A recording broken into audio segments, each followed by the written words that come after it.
आप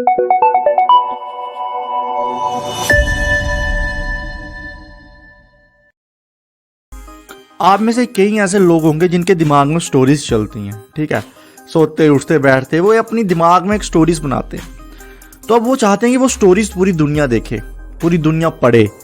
तो उसके लिए वो चाहते हैं कि वो नॉवेल्स लिखें, बुक्स लिखें, अपनी स्टोरीज को दुनिया तक पहुंचाएं। लेकिन वो करेंगे ऐसे, इसमें कंफ्यूज है, क्योंकि नॉवल राइटिंग खुद में ही एक इतना बड़ा समंदर है। अगर आप एक बार घुस जाएंगे तो आप नीचे ही डलते जाएंगे अगर आपके पास प्रॉपर गाइडेंस नहीं होगी। तो मैं आपको आज कुछ टिप्स शेयर करूंगा कि कैसे आप अपनी फर्स्ट नॉवल लिख सकते हैं बिना किसी हर्डल के। आप में से कुछ लोग बोलेंगे कि मैं कैसे गाइड कर सकता हूं, क्या मेरे पास ऐसा क्या है कि मैं आपको बता दूं कि नॉवेल्स कैसे लिखी जाती हैं। तो मैं आपको सिंपल सी एक बात बताता हूं। आप अमेजन पे सर्च कीजिए, मैंने 3 नॉवेल्स लिखी हैं आज तक, ठीक है, जिसमें से 2 फुल फ्लेज नॉवेल्स हैं और एक शॉर्ट स्टोरी है। आप अमेजन पे जाइएगा, आपको वहां पे मिल जाएगी, ठीक है। तो इसके बाद मैं मानता हूं कि मैं इतना लायबल हूं कि मैं आपको बता सकूं कि नॉवेल्स कैसे लिखी जाती हैं, कैसे पूरा जो मैन्युस्क्रिप्ट है उसको डिज़ाइन किया जाता है, सिनॉप्सिस डिज़ाइन किए जाते हैं, कैरेक्टर स्केचिंग होती है, ये सब मैं आपको बताऊंगा इस वीडियो में, ठीक है। देखिए, सबसे पहले जब भी आप नॉवेल्स लिखने की कोशिश कर रहे हैं तो सबसे पहले आपको एक चीज़ आइडेंटिफाई करनी है कि आप लिखना क्या चाहते हैं। आप शॉर्ट स्टोरी लिखना चाहते हैं या फुल फ्लेज्ड नॉवल लिखना चाहते हैं। देखिए, जब भी नॉवल लिखी जाती है ना, तो उसका जो काउंट होता है ना, वो वर्ड्स में होता है। सपोज अगर आपको एक फुल फ्लेज नॉवल लिखनी है तो आपके जो वर्ड्स होंगे ना नॉवल के, वो अप्रॉक्सीमेटली 40 और 50,000 के तक करीब होंगे, ठीक है। लेकिन अगर आप शॉर्ट स्टोरी लिखते हैं तो वो 2,000-3,000 वर्ड्स की होगी। तो वर्ड्स काउंट पे डिफाइन होती है कि वो जो आपने लिखा है वो शॉर्ट स्टोरी है या एक फुल फ्लेज नॉवल है। तो अगर आप फुल फ्लेज नॉवल लिखना चाहते हैं तो कम से कम आपको 40,000 वर्ड्स तो लिखने ही हैं। उसके ऊपर भी जा सकते हैं आप, ठीक है, उसकी कोई वो रिस्ट्रिक्शंस नहीं है। और मैं वर्ड्स ये नहीं है कि आपको सिर्फ 40,000 वर्ड्स ही लिखने हैं, 50,000 वर्ड्स लिखने हैं, वर्ड्स की कोई रिस्ट्रिक्शंस नहीं है। मैं एक आपको जनरल आइडिया बता रहा हूँ कि एक नॉवल में कितने वर्ड्स होने चाहिए, ठीक है। अब आपने सेट कर लिया कि आपको शॉर्ट स्टोरी लिखनी है या फुल फ्लेज नॉवल लिखनी है। मैं फुल फ्लेज नॉवल की तरफ आपको गाइड करूँगा। देखिए, फुल फ्लेज नॉवल लिखने के लिए आपको एक चीज़ करनी है। देखिए, कोई भी कहानी होती है ना, वो चलती है उसके करैक्टर्स से। अगर उसके करैक्टर स्ट्रॉन्ग्स होंगे तो उसकी कहानी भी अच्छी होगी, रीडर्स को पसंद आएगी। तो करैक्टर्स क्या होते हैं, मैं आपको एग्जांपल देता हूँ एक मूवी 3 इडियट्स का। 3 इडियट्स में जो मेन कैरेक्टर थे राजू, फरहान और रैंचो। अब इन तीनों की जो क्वालिटीज़ थी वो अलग अलग थी, इनके फैमिली बैकग्राउंड अलग अलग थे, ठीक है। तो ये एक कैरेक्टर कि फरहान का करैक्टर अलग था, उसके फादर थोड़े स्ट्रिक्ट थे, ठीक है। रैंचो थोड़ा इंटेलिजेंट था बट थोड़ा साथ में ही थोड़ा नॉटी भी था। तो ये करैक्टर्स थे उनके, जिससे वो डिफाइन होते हैं कि ये स्टोरी में क्या पार्ट प्ले करेंगे। तो आपको भी सबसे पहले करैक्टर स्केचिंग करनी है, इसी को कहते हैं करैक्टर स्केचिंग। अब करैक्टर स्केचिंग आपको करनी कैसी है, इसका क्या एक वे है करैक्टर स्केचिंग करने का। देखिए, करैक्टर स्केचिंग में क्या करना है कि आपको किसी के बारे में भी लिखना है। सपोज आपकी फैमिली में फ्रेंड, आपके फैमिली मेंबर्स, ठीक है, जो भी आपकी लाइफ में एग्जिस्ट करते हैं लोग, किसी एक इंसान को उठाइए और उसके बारे में लिखिए, उसके करैक्टर के बारे में लिखिए, वो डिफरेंट सिचुएशन पे कैसे रिएक्ट करता है, ठीक है, कब खुश होता है, अगर खुश होता है तो क्या रिएक्शंस होते हैं उसके, तो सब उसके बारे में लिखिए, ठीक है, एक पेज पे एक करैक्टर के बारे में।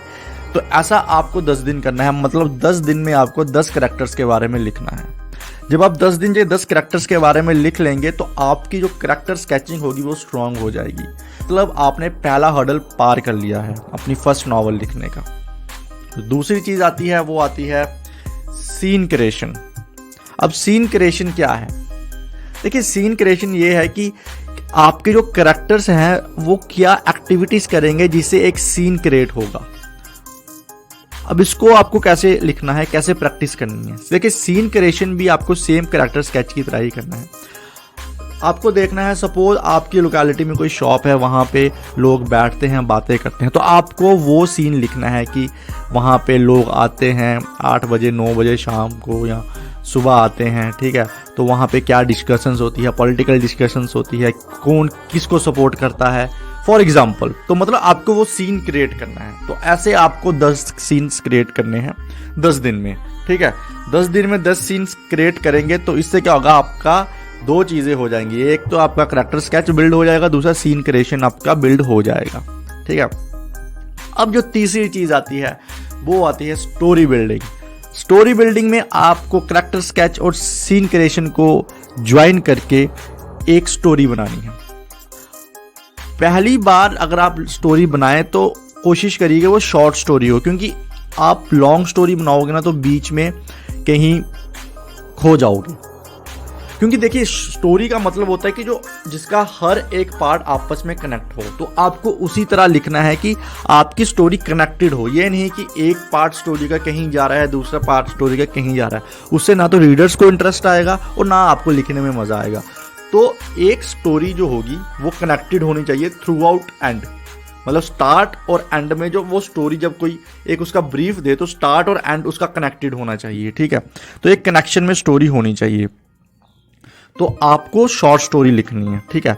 अब आपने क्या किया, हम रिवाइंड करते हैं। पहले आपने कैरेक्टर स्केच बनाया, फिर आपने क्या किया, फिर आपने उसको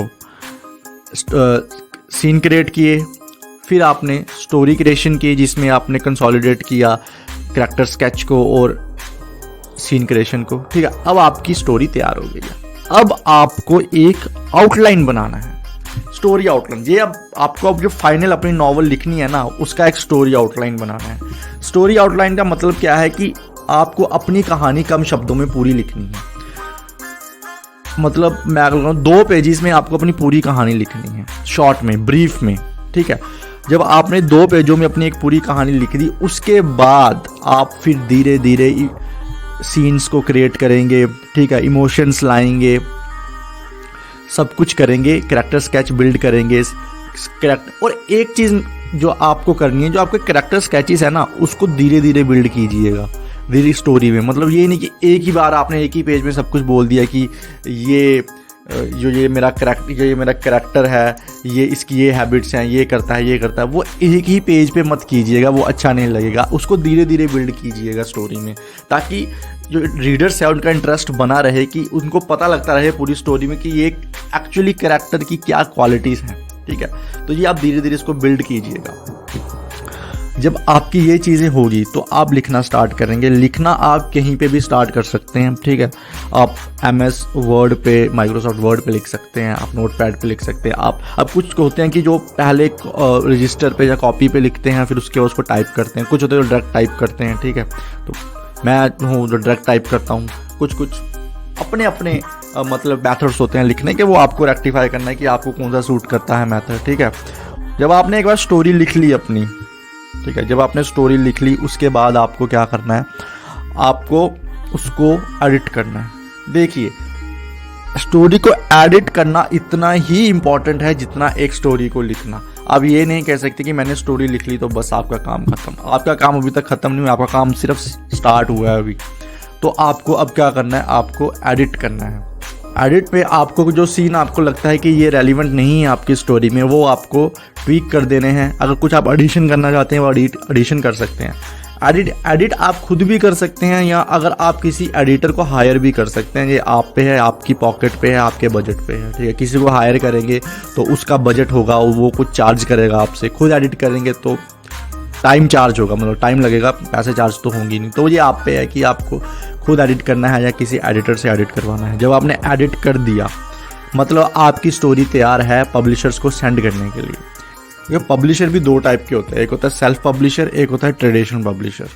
सेल्फ पब्लिशर वो होते हैं जिसमें आपको खुद से इन्वेस्ट करना पड़ता है अपनी बुक के लिए, लेकिन ट्रेडिशनल पब्लिशर वो होते हैं जिसमें आपको इन्वेस्ट नहीं करना पड़ता, कंपनी इन्वेस्ट करती है आप पे। इसकी पूरी इन्फॉर्मेशन, सेल्फ पब्लिशर क्या होता है, ट्रेडिशनल पब्लिशर्स क्या होता है, ये मैं आपको किसी और वीडियो में बताऊंगा। अभी मैंने सिर्फ आपको ब्रीफ बताया।